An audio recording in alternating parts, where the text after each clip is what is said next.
When I was younger, I really used to dislike reading. I found it hard enough to concentrate and focus just to get through a book, let alone actually learn anything and absorb any information from them.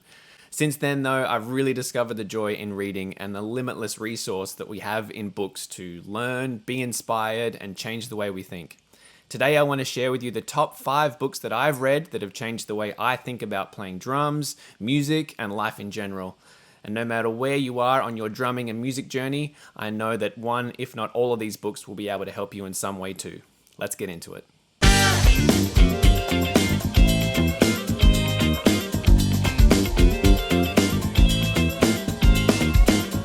What's up everyone? Welcome to Drummer's Perspective. My name is Ben Todd and I'm here to help broaden your scope of what's possible as a drummer. Thank you so much for tuning in today, whether you're on the podcast or you're here with me on YouTube. I really appreciate you tuning in wherever you are. If you are on YouTube though, please subscribe to the channel. Hit that like button, that really helps me out. Before we get too far into it though, I want to offer you a free gift right at the start, and today that's my 5 tips to improve how you play with backing tracks PDF guide. Now, as drummers, we all know that playing along and jamming with backing tracks can be super fun, but we can also waste so much precious, valuable practice time if we do this. I see time and time again drummers playing along with tracks on YouTube, and there's this real sense of disconnect that I hear with them and the track itself. It's like they're in their own little world and the music just isn't gelling. Now, in this guide, I share with you my top 5 tips to not only help you practice more effectively with backing tracks and get the most out of them as the great practice tool that they can be, but also when you're performing live or in the studio with tracks, just help you create better sounding music overall, more grooving, more cohesive, and more gelling. Now, a lot of the concepts I'm going to discuss in this guide are actually the exact same concepts that I use when I'm sent a track to record from an artist in my home studio. Here, it's essentially a backing track that I'm asked to create the best sounding, most grooving drums that I can to with a pre-existing piece of music. So, if this sounds good to you, head on over to drummersperspective.com/5track-tips and grab that free PDF guide right now. The books I'm going to discuss today I've read over the past 5 to 10 years. Now, I've certainly read more in the meantime, but these are the ones that have by far had the biggest impact on the way I think about not only playing drums and music, but just life in general. The methodology, approaches, and techniques that are discussed in these books I really use on a daily basis. And no matter where you are in your journey, I know you're going to get something from one, if not all of these books. So I want to start with a little story. Towards the end of my time at high school, my thoughts and approach to playing drums started to shift from a place of youthful, carefree, energetic, willing to take risks approach to something more of a analytical, slightly anxious, and a little bit of self-doubt creeping into my mind when I was playing. Firstly, I had no idea why this was happening. Up until that point, I'd never experienced any thoughts like that associated with performing music. And secondly, I really had no idea what to do about it. From that point on, those thoughts and feelings continued to get stronger and stronger over the next few years. I went through a long period of time feeling like I was literally the only musician in the world who was having these thoughts of anxiety and self-doubt and analysis on such a deep level about my own playing. I really got to quite a dark place and not really knowing what to do about it. After a long period of time though, I slowly started to discover that there's actually a whole wealth of information and topics dedicated to these exact same problems that I was coming up against. And the whole world of performance psychology and self-help became apparent to me. Now, the first book that I read that really resonated with me and started to help me get out of this place of darkness, I suppose, when I was thinking about myself and my playing, was Effortless Mastery by Kenny Werner. Now, for some musicians, this is a staple book that a lot of people have read, but for me, I'd never heard of anything like it before. Up until that point, all that I thought you needed to do to be a good, successful musician is be technically good at your instrument.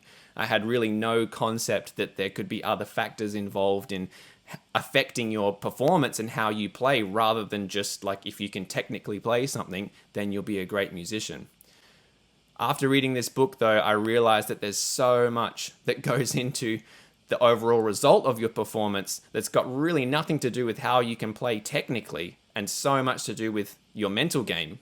And I realized that the mental state you're in can have as much of an impact, if not more of an impact, on your playing than the technical side, and if you've got something together in your hands.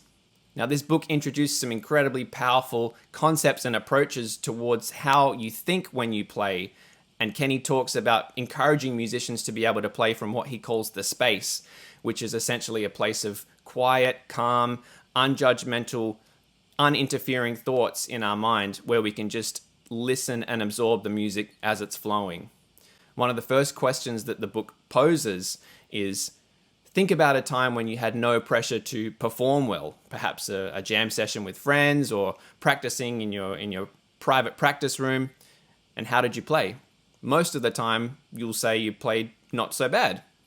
Now think about a time when you had pressure to perform really well, whether you were trying to impress someone in the crowd or execute a specific passage that was technically quite difficult or land an audition. Then how did you play? Now, the majority of the time, you'll probably say not as well as when you had no pressure. So then he asks, why don't you just make that choice? If it's just a mental choice, if you can technically play well when there's no pressure, but then when there is pressure, you can't play well, what's the difference there? And that's really what the whole book is dedicated to, is analyzing some different techniques and approaches to help you be able to play from a consistently quiet, calm, and unjudgmental place all the time, no matter what situation you're in. So if you're a musician who's having any thoughts of self-doubt and anxiety when they're playing, then I would highly, highly suggest going to check out this book. I know that if I had this a little bit earlier on in my development, I would have really appreciated it. So yeah, go and check it out. Effortless Mastery by Kenny Werner. Now, another great book that I read that's in a similar category to Effortless Mastery is The Inner Game of Music by Barry Green. Now, I first read The Inner Game of Tennis by Timothy Galway, and that was the first in the Inner Game series, I suppose. Since that book was originally written, there are many authors who have come out with sub-books, I suppose you could call them, that kind of mold and shape the techniques of the inner game and apply them directly to different skill sets, such as golf, skiing, and in this case, music. Now, again, this book does an incredible job of discussing and really analyzing what it is that can interfere with our performance that's got really nothing to do with how well we can technically play, and all to do with what we're thinking and how we're approaching performing music. This book introduces the idea that all of us have two selves in our minds. Self one, which is the critical, analytical voice that creeps in saying, you're playing too loud, you're dragging here, this doesn't sound good. And then self two, which is our full musical potential that's just waiting to come out if we can quieten down self one's voice. Again, if you're a musician who's struggling with the mental side of performing, especially when you're playing and you really feel like it's affecting the way you think about performing and music and drumming in general, then please go and check out Inner Game of Music. I use some of these techniques every day, and I know it'll be really beneficial for you if you're having any of the similar thoughts that I had. Now, the next book that I want to talk about that's really had a direct impact on how I think about drums and music and life in general, really, is The Art of Learning by Josh Waitzkin. Now, I first heard about this book when I was listening to a Tim Ferriss podcast where he was discussing the idea about how we as humans learn a skill in general and what some of the optimal ways to do that are. Now, Josh was a child chess prodigy who later in life went on to master the art of Tai Chi push hands, a completely different skill altogether. Now, what this book does is breaks down how Josh was able to do that by utilizing the same concepts and techniques that he used to learn chess as a young boy, applied to a completely different skill set. Now, it's incredibly simple, powerful, but effective ways to think about how we learn a skill in general, whether that's music related or not at all. So if you are looking for a way to perhaps develop and learn more deeply on your instrument, or you want to learn a completely different avenue of music, whether that's songwriting or mixing or whatever it might be, but you're starting from the beginning, I really highly suggest going and checking out this book. It'll give you some really, really interesting and powerful concepts to think about when you're learning something. So go and check it out. Art of Learning by Josh Waitzkin. Now, I couldn't have a list of the top 5 books that have changed the way I think without including a drumming book. And for me, by far the one that's changed the way I approach practicing and playing the drums the most is The New Breed by Gary Chester. Now, this was the first book that really introduced to me the concept of using my voice as a fifth limb. Up until that point, I'd only been kind of counting myself in and not really thinking about the ways in which your voice can actually have a direct impact on how you get better at playing the drums in general. The exercises that are discussed in the book in terms of counting out loud as you play, counting rests as you play, counting opposing rhythms as you play were just so helpful for my development in terms of my coordination, but also my internal time. Just got so much better when I started working on these exercises and using my voice as a fifth limb. It just helped to really free up so much mental space when I didn't have to do that, when I was just playing a simple groove or anything like that, where I didn't have to use my voice as the practice exercises kind of discussed. So yeah, if you are a drummer and you haven't checked out The New Breed, I can't recommend it enough. It'll totally change the way you think about practice and the potential that you have in using your voice as a way to get better at playing the drums. But if you are a drummer who's already on the New Breed train, then you know what I'm talking about. But as you know, this book will continue to kick your butt forever. I'm still using a lot of the exercises that are in this book in every practice section, whether it's an exercise directly from the book or a concept and technique that's discussed in the book applied to something else that I'm working on. Again, go and check it out. The New Breed by Gary Chester. Love this book.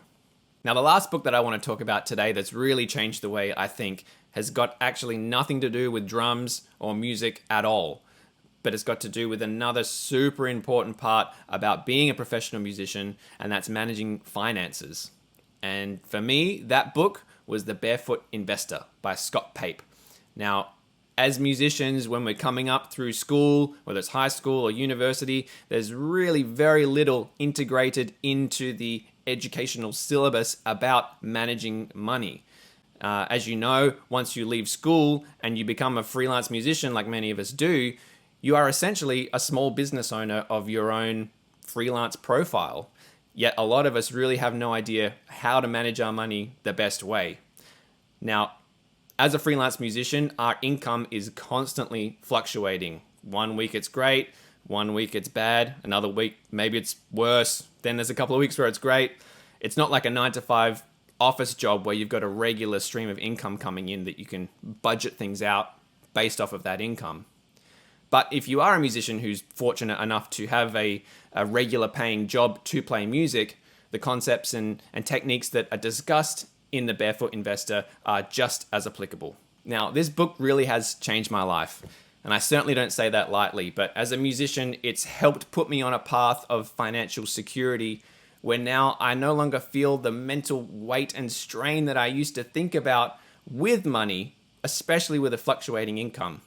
The book does an incredible job of outlining some really simple yet super effective ways to manage your money, whether that's a consistent stream or, in a lot of freelance musicians' cases, an inconsistent stream. Whatever it is, I found that after reading this book, I was able to actually focus on playing better music and practicing more clear-headedly because I was not having these thoughts about such a major part of life that affects really all of us. The more we can do to free up our mental state when we're playing or performing, the better, I think. And for me, as I said, money and finances really affect everyone. And a lot of musicians particularly just don't have a lot of education about how to best manage their money, especially when it's fluctuating. Now, I know so many musicians who literally just have to take every gig they're offered to pay the bills, even if they absolutely hate the music. Now, this can be super detrimental to your relationship with music and performing and your instrument in general over the long run. Now, I'm not saying that musicians shouldn't take gigs. Quite the opposite, especially when you're starting out. I really think you should take every gig that comes your way just to get experience. But the older you get, the more responsibilities you have. Now, I have a family. I really want to spend time with them, and I value my time tremendously. I want to be able to be in a position where I can be more selective with what I say yes to and what I say no to, and in the end, be able to create better music because of those experiences. If I'm doing all of the gigs I can, where the majority of them I don't necessarily enjoy, that's going to really affect how I think about playing drums and playing music in general. And in the long run, it's actually going to make me not create very authentic and true music. So if you're a musician who's really not sure how to manage their money or looking for some more simple, effective, and clear ways in which to do it, I'd really, really highly suggest going to check out this book, Barefoot Investor by Scott Pape. Before we finish up, I want to leave you with 2 books that haven't necessarily changed the way that I think, but were just super fun to read. The first one was The Storyteller by Dave Grohl. Now, before reading this book, I really didn't know much about Dave or the history with Nirvana or the Foo Fighters or anything like that, but I just knew that Dave was a drummer, so I wanted to check it out. And I gotta say, I have such a deep respect for Dave Grohl and the Foo Fighters now after reading this book. It was super funny and inspiring to hear Dave's stories about how he started out playing, tiny clubs to no one to where they are now, selling out arenas all over the world. It's just a very, very interesting read. And it's not like a typical biography. It's really like a collection of stories that goes through Dave's life, as the title suggests. So yeah, if you're interested in any of the history with Dave and Nirvana and the Foo Fighters, or even if you're not, but you just want to read a book that's written by a drummer that's actually a really, really great, funny book, then go check out The Storyteller. And the second one is It's About Time, Jeff Porcaro, which I think is written by Robin Flans. Now, any drummer who's any drummer is going to know about Jeff Porcaro. And even if you're a little bit interested in him, or you've heard his name, or anything like that, I really, really highly suggest going to check out this book.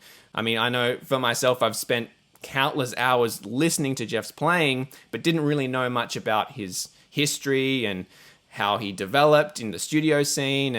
And yeah, this book was just really great at going through not only his history, but having some direct interviews with people that played with him and stories from the studio.